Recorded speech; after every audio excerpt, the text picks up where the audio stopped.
But I went to sleep, and I was awoken suddenly, and I felt something like touching me. Like it almost felt like something trying to pull me out of the bed. And my hand went up, and I felt this head that I knew wasn't human because I could feel the ridge down the center of it. And I punched it. I mean, I punched it like to move it off of me. And all of a sudden it said, in the voice of Sophia Loren. Now, y'all, I don't know. I mean, I know I've heard the name. I don't know anything about the actress Sophia Loren, but I absolutely knew that that's whose voice they were using. They used the voice of Sophia Loren and said, hey, hey, calm down. You're okay. You're okay. And I said, back off and get out of my room. And then it was like the energy dissipated and they were gone. Now, those are what I call the small grays. Small grays have a distinct energy feeling, which is nothing. Think of them like robots. They're soulless. They're programmable. They have a job that they're assigned, and they go do it. And they don't have any empathy or sympathy. It's kind of like a robot, right? And I don't know what this thing was doing, but I distinctly remember hitting it. I remember the ridge of its head, and I remember that damn voice. And I'm like, why would it use Sophia Loren's voice? And I think it was to not freak me out, because you have to remember, their voices aren't like ours. It sounds more like, if you were to hear one of them talk, it sounds more like an electronic type voice, because look, some of them don't even have mouths because they don't need to communicate with a mouth. Like I said, it's telepathic. But for some reason, this one, because it's a small gray, it is like a robot. It had to choose a voice. I don't know if it had that pre-planned or if it just pulled up the last file that was there and used that voice. But I knew it was to help me from feeling fear. But I'm like, you're up in my bedroom. I'm physically fighting with you. Yeah, I feel fear. I didn't stay in it. It was, fear is probably not the right word. Well, yeah, I did have some of that. I was startled, but I would be startled by anything that woke me up. But it left. I don't know what its agenda was. I don't even care. I don't give my energy to stuff like that. I've just learned over the years how all of this works. So, I don't live in fear. I just don't. It's not the place to be. I look at it this way. I do amazing work. I know I do. I know I've helped thousands of people. I'm not saying that to brag. I'm saying that because I absolutely love my work, and I feel so grateful, very humble to be able to do this. I mean, talking to somebody's deceased loved ones is a rare thing, right? And some days I even am like, wow, like I can't wrap my head around it. So I'm really, really grateful to do this work. And my point is, I feel protected. I feel these beautiful, loving, divine beings around me. Well, if I'm not protected, then why did they let little gray Sophia Loren voice come in my room? Well, anything that happens to us is happening for us. That's how I truly believe. There is nothing my own guardian angels or guides would allow to happen to me that was harmful or uncomfortable, unless it's for my growth. It's to teach me something. So I don't walk around in fear. I just, say, hey, why is this happening? Let me understand. Or there's a growth opportunity. Let me grab onto that and learn it so, we can get that down. So this being in my room didn't have me in desperate fear. It was just an event that happened, and I knew that it was to help me learn and, most of all, discern. So how do you learn how to discern what's good, what's bad? I don't like the word bad. What's good? It's not the right word. What has a high frequency? What has a low frequency? When are you safe? When are you dealing with a trickster entity? Well, it's the same as any human. You feel it. You feel it. And for those that are like, oh, but I'm afraid, and what if it is a trickster? What's your fear of is my question, because what do you think it's going to do? Well, all they can really do is lie to you. They can make you think they're one thing that they're not, but that's it. I mean, there's nothing else for them to do. So my point is, it's living in fear and fearing all of this is just, it doesn't work for me. It doesn't make sense. I just don't live in fear. I don't want to, because I want a deeper understanding of who's who and why all of this is happening. Because I'm not going to lie, I was in major fear years ago. Desperate fear. I've talked about that already. To the point where I was suicidal. So I don't live in that anymore. Now I look at it like, okay, that was my training, and here I am today. And if I'm going through this, this is also training, or this is helping me learn something new. And so I don't live in fear. We're not supposed to. You know, everything that happens on earth is going to be either love-based or fear-based, or, you know, a derivative of the two. I prefer to stay on the love-based side because I don't want to miss out on all the growth opportunities. So, like I said, if I have fear that comes up, it's mainly because I get startled. And instead of freaking out and, you know, freaking out and crying and throwing a fit like I used to, I just say, God, can you please help me remove the fear, remove the startled feeling I have?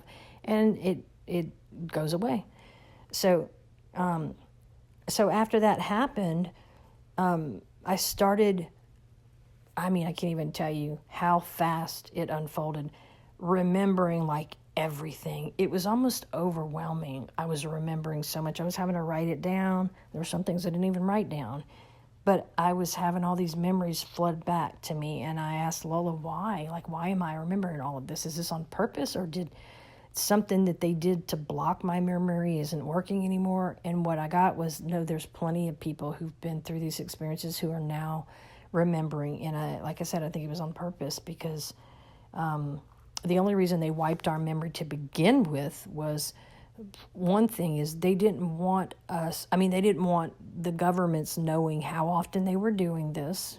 The other is they didn't want to scare us, believe it or not. They didn't want to cause fear. And they didn't want us to have memory, because we're not supposed to be talking about this stuff. The fact that I'm talking about it and going to post it on YouTube is huge, because I'm sure somebody's going to make some comment along the way and call me crazy or whatever. But that's because they distinctly do that to try and challenge your character, make you look nuts, because this is such a hush-hush subject. I am not sharing anything hush-hush. I am only sharing what I went through. This is my story. So like I said, other stuff started like coming back to my memory, and it was different things. Everything from, yes, just like other people say, being on a table, seeing somebody use a probe. They would use it in my eye. They would use it behind my ear. They would stick a probe up my nose, and they would use what felt like a laser in my eye. And all of this stuff is to download, is basically what I would call it. And then they would get right in my face with those big eyes, and then to trance you, and then they would get right in my face with the big eyes to block the memory. Well, now I'm remembering all of it, right? You know what really struck me was about 15 years ago, for some reason, I don't remember if it's something somebody sent me or if it's something that I came across online or what, but I came across a close-up picture of an alien being, and I panicked, started shaking, and that was when I said, oh, what the heck is going on? Like, why am I having this kind of response to this? It's just a picture. And that's when I really started like asking more questions and asking Lola, why did I just go through that? That felt like a trauma response. And Lola's like, okay, well, here we go. Let's just release your memory. And so, I've been going through this for so long. That's why I sound nonchalant about it, because it's my life. I don't know any different. I don't know what it's like not to hear dead people, believe it or not. I don't know. I don't know. So like I said, I am the type to ask questions, and I did not hesitate to do that with these beings, which I think is why they assigned Akhtar to me. I'm not kidding. I think they assigned him to me because I was annoying the shit out of him. And I say that with love. Akhtar was one that was, I say, assigned to me. He's always there whenever I have questions, and he answers them. And he answers them very straightforward, just like factual information. There's no butterflies and rainbows and no deep feelings. It's just information. But I'm glad he's there because I like him. Sometimes I even make jokes and I kind of feel like he laughs. But I've learned to trust him, and yeah, it's cool. So over time, the way all this started unfolding and it coming back to my memory, I started asking more and more questions like why? Why are you doing this? I didn't take me long to get that answer, especially where I'm concerned. Of just wanting to know more information, and I, in this weird way, just said, okay, I guess if you're gonna abduct me and study me, that's fine. Because here's the weird thing: I don't feel like it's for a bad reason. I don't. I know that may sound strange to some people, but I just feel like they're studying me. Do I care what they do with my DNA? I really don't. I don't live in fear. I'm not all up in the, like so many people are like, oh, but they're doing this and they're selling your DNA. Sell it. I don't care. I mean, they've had my DNA since I was born, so it doesn't matter to me. All that matters to me is just being a good person in the world, and that's the honest to God's truth. And so I'm gonna, I can talk for a couple more minutes. So they did take me on several different journeys, and there is one thing that I've known for my entire life, which is a strange thing as a child to know, but have a deep knowing, is that I can heal people. Yeah. Some people are listening and go, oh, whatever. It doesn't matter. I'm not attached to anybody's opinion. But I've known that. And when I was about 4 or 5 years old, we lived in California. And this was probably on one of the nights that I'm terrified, because I was terrified almost every night. But Mother Mary came to me. Now, I was not raised Catholic. I was raised Methodist. The reason I'm saying that is because most religions do not teach about her. She's rarely mentioned for some reason other than Christmas time. But we didn't study that. In fact, most of the divine feminine books that were originally written that should have been in the Bible were taken out. So it's all masculine, blah, blah, blah. You know what I'm saying. I think some of you know what I'm saying. But my point is, Mother Mary appeared to me. I'd never heard anybody talk about her, but I knew who she was. I instantly started crying, and I was crying because I had that deep of love for her, and I could cry right now because she is everything to me. She's my greatest teacher. I feel this feeling of just pure unconditional love. And I love Jesus. He's a great teacher. But there's days I'm like, hey, Jesus, look, I love you, but I'm going to go talk to your mama. I can't explain it. There's just this safe feeling I feel with her, like I've known her forever and she's got my back. And she was one of, well, no, she's probably the first time I ever felt that depth of a feeling. All right, new recording.